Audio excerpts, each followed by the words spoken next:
Welcome to Home Visit with Tyler Siskey and the Associates, a post-Talladega special. I am struggling. I learned this weekend that I'm getting older. It's been a long 2 days trying to get back, and didn't get back till late last night. But just having a blast at Talladega. Got to see a lot of coaching buddies, a lot of former home visit guests. But hey, just want to say a really big thank you. Had a great weekend. Cooper Chevrolet, awesome as always. Got us hooked up, took care of us with tickets and suite passes to the suites for Saturday and Sunday. Just great relationship with those guys there. Make sure you go check those guys out, Cooper Chevrolet in Anniston. And then the Anniston Country Club, they had a busy week. We played golf all day on Friday, and then turned around and played again Saturday morning with some coaches. A lot of drivers and crews showed up and played as well. On Thursday, saw AJ Allmendinger and Ty Dillon playing on Friday and Saturday. And then also just the Speedway staff there at Talladega. They do such a great job, relationship with those guys. They took care of us with our parking passes and getting us around in and out so we didn't have to stay in lines. And the traffic just, it's it's probably the most important relationship we got of anybody. But they do such a great job there with the staff, taking care of everybody there. If you've never been, I know we talked about it briefly. If you've never been, it's an event. If you've ever been to the Kentucky Derby, it's probably very similar. Saturday is the day. Everybody thinks it's about the race. It's not necessarily about the race, but the Riley Green concert that night was awesome. He's there from local guy from Jacksonville, Alabama. But just a really good new country music star had the concert, and then Speedway Boulevard is an event in itself. It's the South version of Bourbon Street. It's very interesting, and you're going to see just about anything you want to do. But been a long night, and I'm glad Monster takes care of us. It's been a 3 monster day today, getting right off 3 hours of sleep, cranking it up today. So back to work, back to the grind, and back to getting our software out there at all these colleges. Today, I want to talk a little bit about. Was asked about it last week by a buddy of mine, and I was like, you know what, we really hadn't talked about it. Well, there's a lot of coaches, which we've talked about briefly, about they're getting out. Younger coaches are getting out. And I want to talk about the time constraints and give you kind of basically a day in the life and tell you a little bit about the time schedule that coaches actually have so the fans can get a better appreciation of why everybody's getting burnt out. We're going to talk a little bit about the portal. We used to have our segment as the transfer portal turns. Well, Sunday, May the 1st is the deadline this coming up week. And so we're going to talk about the active portal week coming ahead. A little bit about NIL. I mean, NIL has turned into like the hot topic. I don't know. With everything that's going on, it feels like you can talk about NIL every single week, and it's just getting something different every week. So we'll spend a little bit of time on NIL, and then just a little bit about the time about the draft. I know we talked a bunch about it last week, so you could have it to talk about it during the week. But then Thursday night, updates and where things stand going into Thursday night. You already know about the players. We're not going to discuss all those, but small scenarios there. Then we're going to get you out of here. So sit back and relax. Enjoy this week's episode of Home Visit. All right, I want to talk a little bit about the time constraints and why coaches are getting out. I want the fans to understand kind of where the schedule is and why coaches get burnt out so easily. So let's start the year, just to say August the 1st. That's when guys report for fall camp. So you're looking every college football coach from August the 1st until December the 1st, or right around there, that first week of December. It's 7 days a week. There are no off days, 7 days a week. And from Sunday to Thursday, every coach in America is working 12 to 14 hours and some more. Now, I know there's some that get away with a little less, but Sunday you have to come in early in the morning, grade your film, have it ready to go for a staff meeting, and then you have practice, and then you're getting ready for the next game. So, I mean, you're looking at 12 to 14-hour days every single day from Sunday through Thursday. So you're looking at already putting in a 60 or 70-hour work week from Sunday to Thursday. Now, Friday can differ a little bit during the season based on if you're at home or you're traveling, but it's not a light day.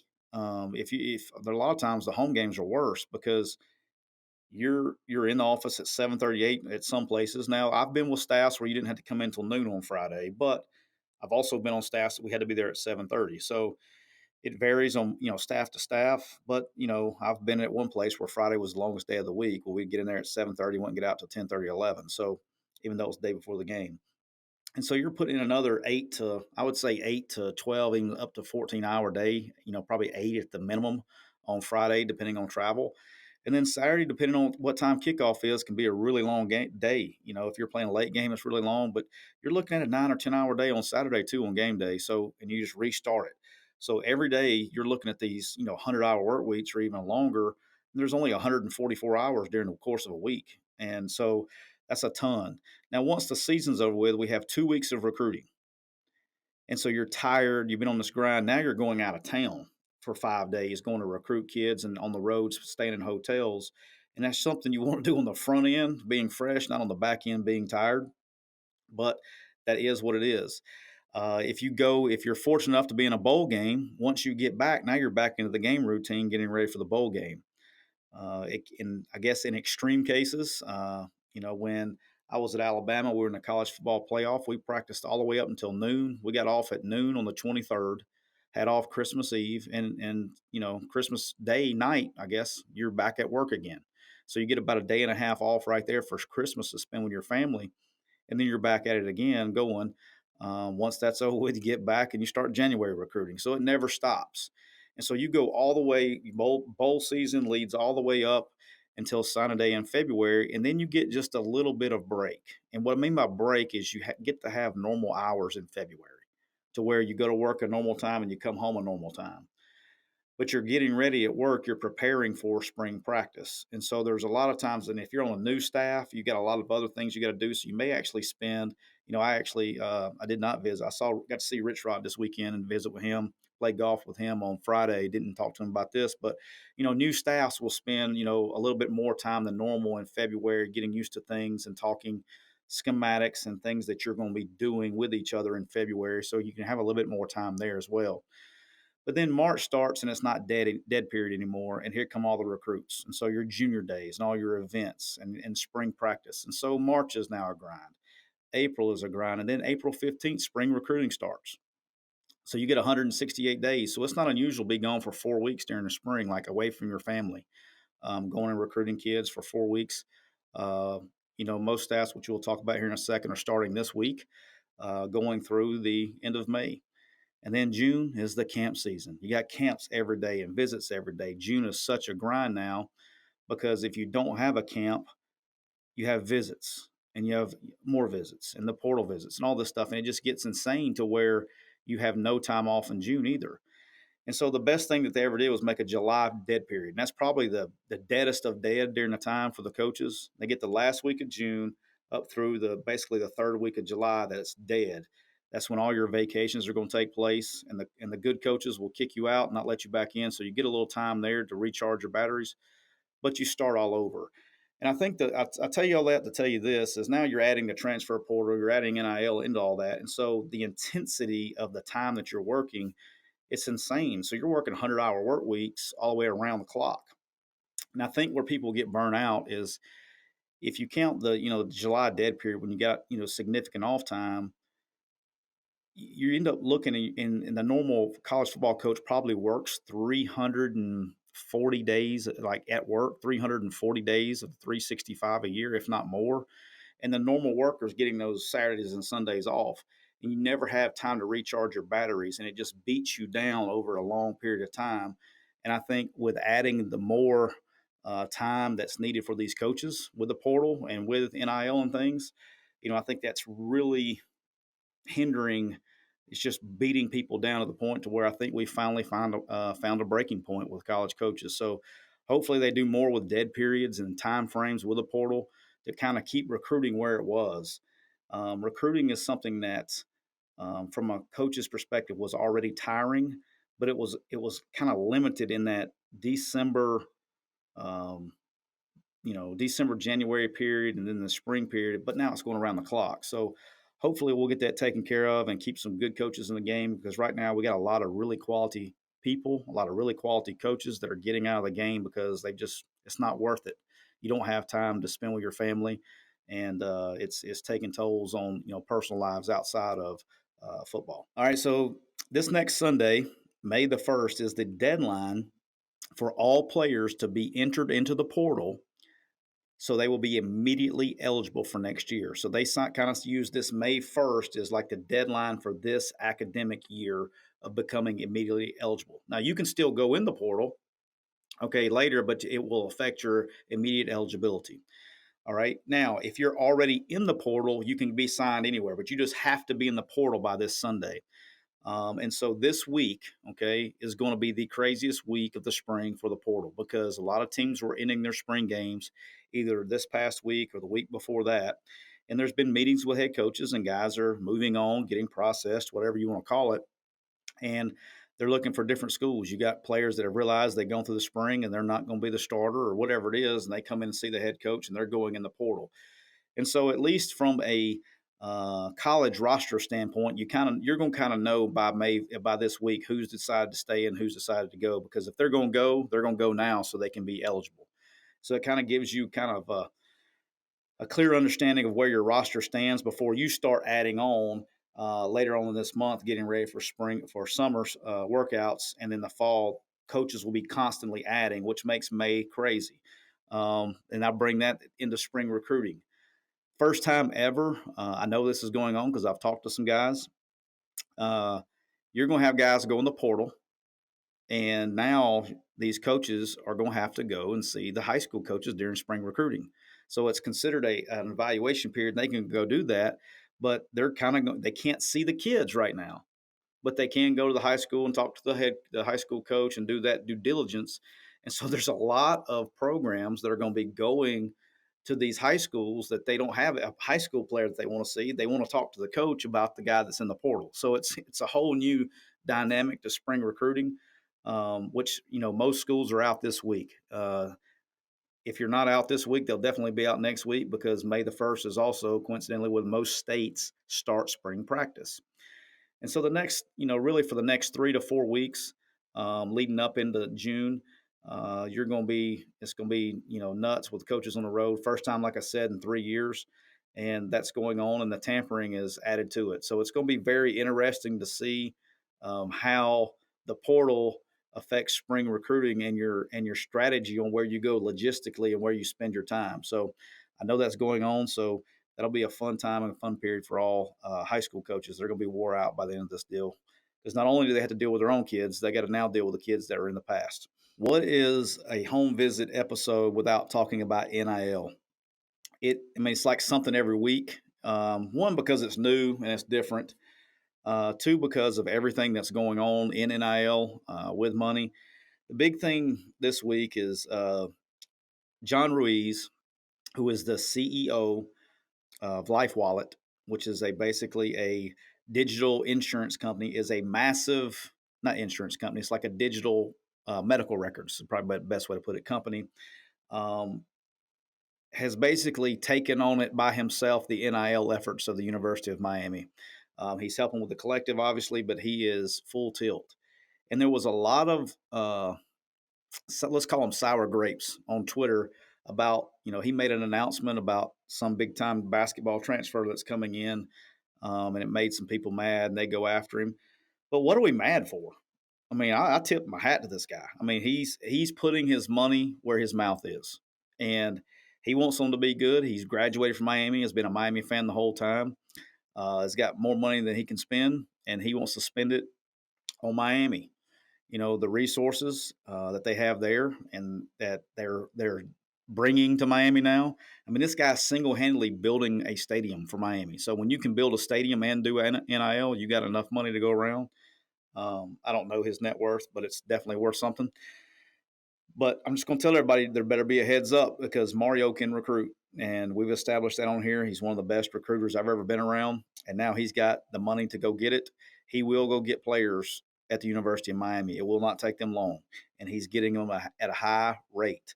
But look, the guy, people, there's a lot of fans that are going to be upset about, hey, we got this guy. We're not getting this guy. I mean, donate. I mean, if they want to do something about it, let's start a GoFundMe. I don't know, but it's changed like the dynamics of everything that now can you really complain that you're not getting a guy if you don't want to fund it? That's the question I got. I don't know. There's definitely some schools that are more organized than others and that have those people. And you got to find a guy that's willing to donate and willing to spend. I went on Neil's podcast. I guess that was Thursday, I think last Thursday, Hand Raise Guys, and we were talking about NIL. The thing that's going to be interesting is when, and I think he said it best, and I had not heard it said that before, but he said it. It's, if you buy a horse, you don't go to the racetrack to watch him, look at him in the stable. You go to watch him run. And when you go and you pay for all these money for these recruits, you're going to want to see them play. And what happens when they're not the best player? That's going to create a dynamic that I don't think we've ever seen in college football. It's going to put a lot of pressure on coaches to make sure they're getting the right horse, because these guys aren't. There's not going to be a 100% pan out rate. It's not going to happen. So when you purchase the player, he better be good. Well, if anybody on this that's listening here can name 10 really good college quarterbacks right now that you know off the top of your head, besides of your school, don't name your school, name 10 other quarterbacks that you think are really good, you're going to realize that there's going to be some busts, guys. When you talk about recruits and things like that, what's going to happen when they don't pan out? We're going to see. I mean, I think I know what's going to happen. You're going to have coaches getting fired for buying the wrong guys now too. But I got to give credit to John Reeves, man. I'm like, when the guy's putting his money where his mouth is, he's donating the money, he's getting the players. Go get them. Phil Knight can do the same thing in Oregon. Tim Cook, if he wanted to, could do the same thing at Auburn.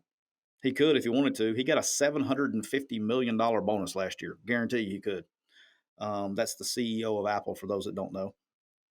But there's all kinds of things that can be worked out. Everybody's got these big super donors, but they got to be willing to, spend their money, and that's what they want to spend their money on. And evidently he does. So you can't hate on the guy. Don't hate the player, hate the game. They created the rules. He's found a way to fudge the rules. And by doing that, he's going to get a lot of great players from Miami, because Mario doesn't need any help recruiting. And now he's got it. And it's going to be dangerous. They got great coaches. My man Kevin Steele down there is one of the best evaluators in the business. Great defensive mind. I'm excited to see what they do. I don't know how long it's going to take them to get it turned around, but it's not going to take them as long as you think, because they got a quarterback on campus that can play. That's probably one of the top 5 quarterbacks coming back, arguably probably third in my mind, just arguably, but definitely top 5 coming back in the country. So when you got a good quarterback and you can surround him with talent like that immediately, look out, because the Canes are coming. It won't take long. All right, we're going to wrap this thing up with the NFL draft. I know we talked a ton last week about certain players going here, certain players going there. Here we are. We're sitting here basically 3 days away from it, and I'm actually excited about watching the draft because I don't know what's going to happen. I was able, since our last podcast, up through the weekend, wink, wink, I got a chance to talk to some NFL guys, and the thing that I found probably the most interesting talking to them is you got a lot of teams that have guys that are first round grades on guys, and the next team may have a third round grade on the same guy. I don't know if just talking to my buddies that are in the personnel world of the NFL, I don't know if I've ever seen as much separation. And I'm talking about really good players that you're considering, first round picks. I don't know if I've seen as much separation because, usually it's, especially with first round guys, it's a high one, low one, or a mid one, low two. I mean, it's a very tight knit spread of where these guys are at this late in the process. I just don't know if I've ever seen it so wide.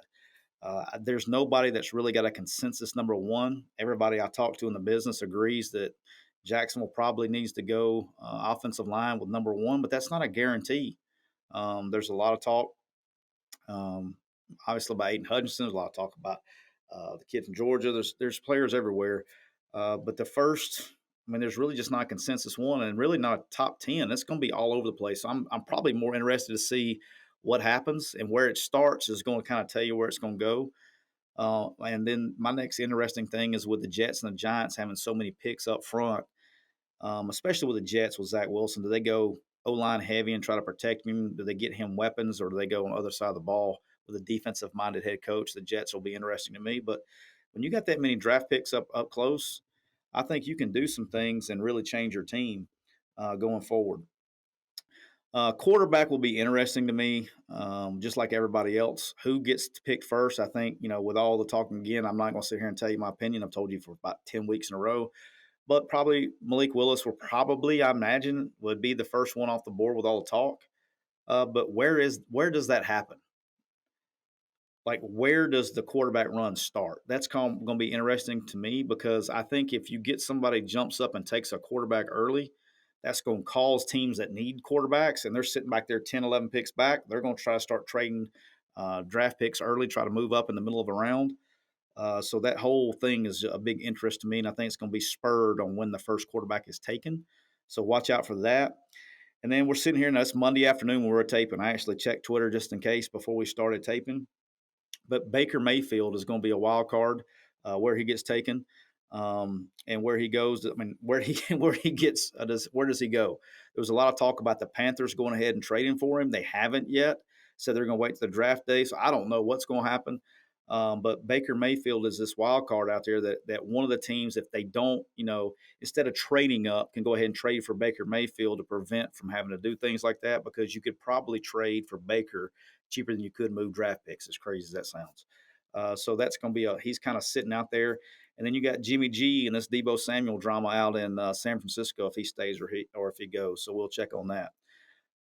If you're going to trade draft picks and trade back, this is the year because there's no consensus one.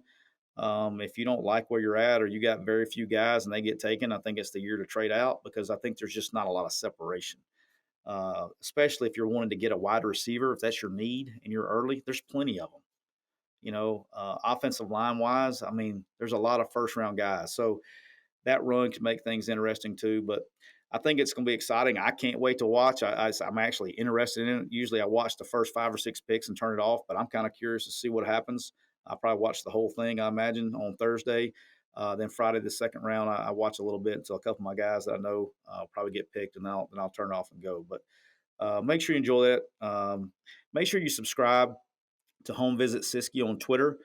Check us out on YouTube or our YouTube page, Home Visit with Tyler Siskey on YouTube. Subscribe. Leave us our 3-star review because we love it so much. And when you get tired like me at 3 o'clock, make sure you get your sugar-free Monster. It's good stuff. Get you going for the second half of your day. And until next time, take care.